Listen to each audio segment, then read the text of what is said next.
दुनिया वालों सुन लो तुम हजरत इब्राहीम की कहानी।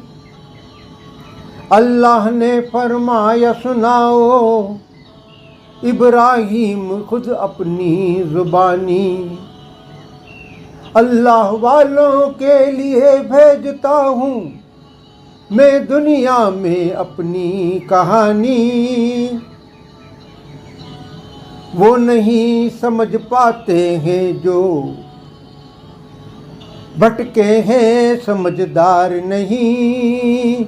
एक है तू एक है ए अल्लाह ए मालिक ए ईश्वर तेरा कोई पार नहीं। एक है तू एक है।